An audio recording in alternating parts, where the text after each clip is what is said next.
I give you the floor. What do you know right now about what the FBI is alleging? Yeah. Ryan. Yeah, I spent a lot of time this morning reading the indictments. And, there's two cases, as you may know. One is a pretty spectacular in terms of details case about illegal poker games, which I assume somebody will make a movie about someday. And it does involve NBA players or personnel. There are, I think, about four people who are charged in both cases. But that is not really what the NBA is going to be focused on and having to deal with. What they're going to have to deal with is the fallout of the other case, which involves illegal inside information on NBA games. Now, a lot of this was already known. Jonte Porter has already pled guilty to some of the stuff that's in this indictment. Terry Rozier of the Miami Heat was already known to have been under investigation for a certain game in 2023. The NBA, in fact, is probably going to have to answer for why they allowed him to keep playing while the FBI was very clearly still investigating and still planning on possibly charging him, which they have done.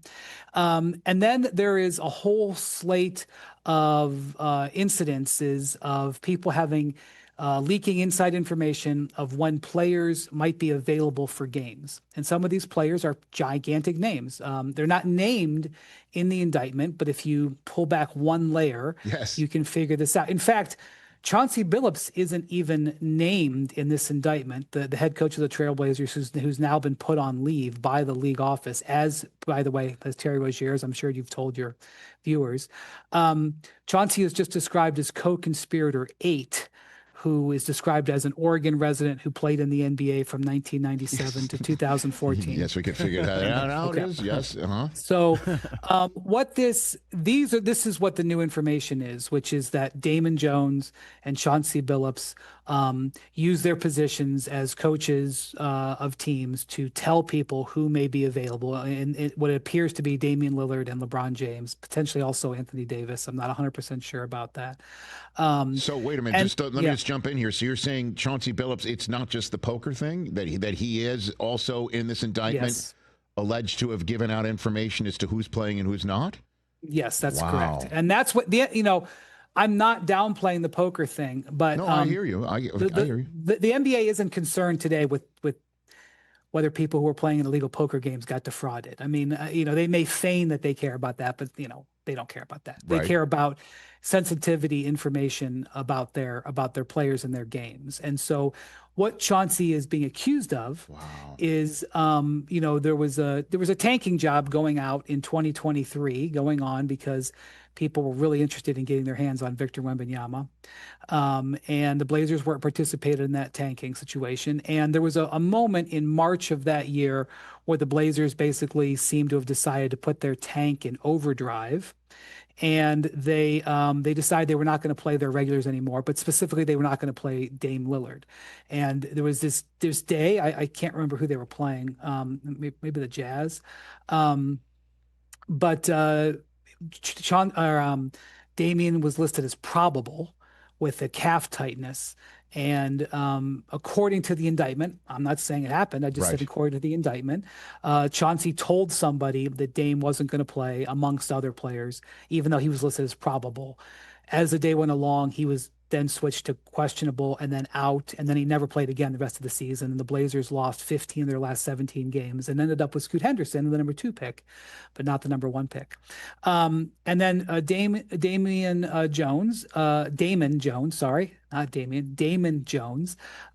who was sort of a volunteer assistant with the Lakers for several years. They accuse him of saying that LeBron was, and they don't say LeBron's name, to be clear. They just say, they call him player 1 or player 2 or something like that.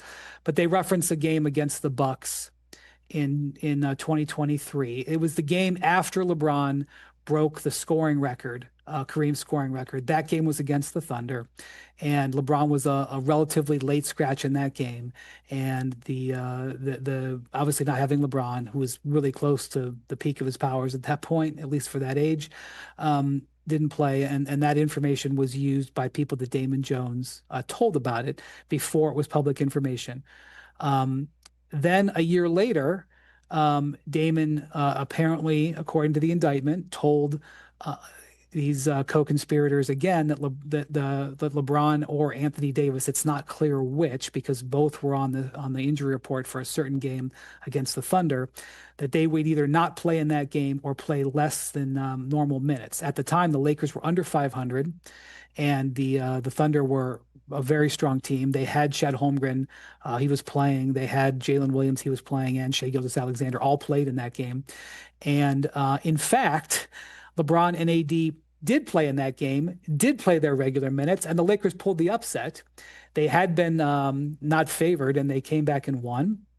And the bettors, according to the indictment, the bettors were pissed off at Damon and asked for their money back that they had paid him for the information. So it doesn't even imply that this information was always accurate, but just that it was given. And there's also another game that was a reference between a Cavs and Magic game, also in 2023. Now, what I think I just want to point out is that this is so what the NBA is going to have to deal with here. Yes. Is obviously players with pulling themselves out of games with unders, but we frankly have known about that, unfortunately, for 18 months. That's the John T. Porter thing from 18 months ago. The thing that the NBA is going to have to deal with, and they already have dealt with in a certain extent, Rich, is that for decades, there's been this soft spot where people involved with the team, whether it's the players or the other people, support staff, know well before the injury list has changed that a player is going to play. So let's just say you have an average Thursday in November. There's a shoot around in the morning. A player is listed as questionable. Everybody at that shoot around sees that player can't walk. Okay. He's still listed as questionable, even though everybody knows he's not playing that night. That has happened for decades. And there have been people who could have passed that information on. Now, since sports betting became legal, the NBA, they recognize that this is a soft spot. And so they very vastly tightened their injury reporting. They now do injury updates all during the day. And they fine teams if they don't accurately tell injury situations. But that said, there is still this soft spot, largely in some cases because the teams don't want to let their opponents know who's going to be playing. And also, sometimes it's genuinely a game time decision. Sometimes you don't know whether a player is going to be able to play until he gets out there and warms up. And how does that calf feel? How does that, wrist feel? And so, but there's this gray area there. And so what I suspect will happen out of this, I don't think that this is something that is a scandal that is going to rock the foundation of the league. I mean, I'm sure that some people will get on television and say that. This is a problem that the NBA has known about and has been trying to address. There are instances now where it's coming out that people are exploiting it. But they were going to probably have to tighten it up even more and pressure teams more to be more honest about player availability, so that a volunteer assistant coach or anybody else may not be able to give inside information, that the information is much more transparent. Hey, you made it all the way to the end. Thanks for that. Check us out every single day streaming live on Disney Plus and the ESPN app 12 to 3 Eastern.